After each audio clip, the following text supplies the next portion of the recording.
जय श्री राम दोस्तों, राधे राधे। तो हमने 16 अध्याय तक भगवद गीता कर लिया था हिंदी का। अब हम 17वां अध्याय करने जा रहे हैं। 17वां अध्याय है श्रद्धा के विभाग। अर्जुन ने कहा, हे कृष्ण, जो लोग शास्त्र के नियमों का पालन न करके अपनी कल्पना के अनुसार पूजा करते हैं, उनकी स्थिति कौन सी है? वे सतगुणी है, रजोगुणी है या तमोगुणी है?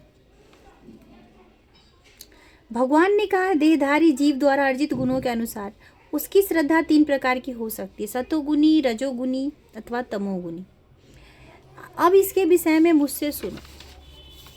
हे भरतपुत्र, विभिन्न गुणों के अंतर्गत अपने अपने अस्तित्व के अनुसार के लिए भी सत्य। अब उनके भेदों के विषय में सुनो। जो भोजन सात्विक व्यक्तियों को प्रिय होता है वह आयु बढ़ाने वाला, जीवन को शुद्ध करने वाला तथा बल, स्वास्थ्य, सुख तथा तृप्ति प्रदान करने वाला होता है। खाने से 3 घंटे तृप्ति प्राप्त करने वाला ऐसे भोजन रसमय, स्निग्ध, स्वास्थ्यप्रद तथा हृदय को भाने वाला होता है। अत्यधिक तीक्त, खट्टे, नमकीन, गरम, चटपटे, शुष्क तथा जलन उत्पन्न करने वाले भोजन रजोगुणी व्यक्तियों को प्रिय होते हैं। ऐसे भोजन दुख, शोक तथा रोग उत्पन्न करने वाले होते हैं। खाने में 3 घंटे पूर्व पकाया गया, स्वादहीन, वियोजित एवं सड़ा, जूठा तथा अस्पृश्य वस्तुओं से युक्त भोजन उन लोगों को प्रिय होता है जो तामसी होते हैं। यज्ञों में वही यज्ञ सात्विक होता है जो शास्त्र के निर्देशानुसार कर्तव्य समझकर उन लोगों के द्वारा किया जाता है। जो फल की इच्छा से या अनिच्छा पूर्वक किया जाता है वह रजोगुणी कहलाता है। तथा जो दान किसी अपवित्र स्थान में, अनुचित समय में, किसी अयोग्य व्यक्ति को या बिना समुचित ध्यान व आदर से दिया जाता है वो तामसी कहलाता है। सृष्टि के अधिकाल से ओम, तत्, सत ये 3 सब परम ब्रह्म को सूचित करने के लिए प्रयुक्त किए जाते हैं।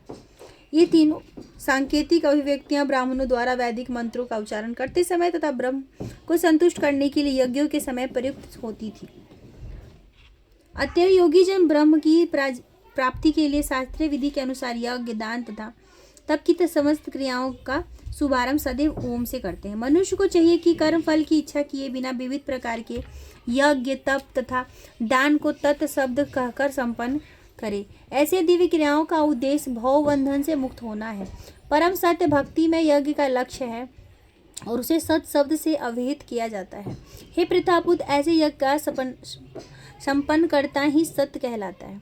जिस प्रकार यज्ञ, तप तथा दान के सारे कर्म भी जो परम पुरुष को प्रसन्न करने के लिए संपन्न किया जाता है सत्य है। हे पार्थ, श्रद्धा के बिना यज्ञ, दान तथा तप के रूप में जो भी किया जाता है वो नश्वर है, वो असत कहलाता है और जो इस जन्म तथा अगले जन्म दोनों में ही व्यर्थ जाता है। जय श्री राम। 18वें अध्याय में अगली बार मिलेंगे। जय श्री राम।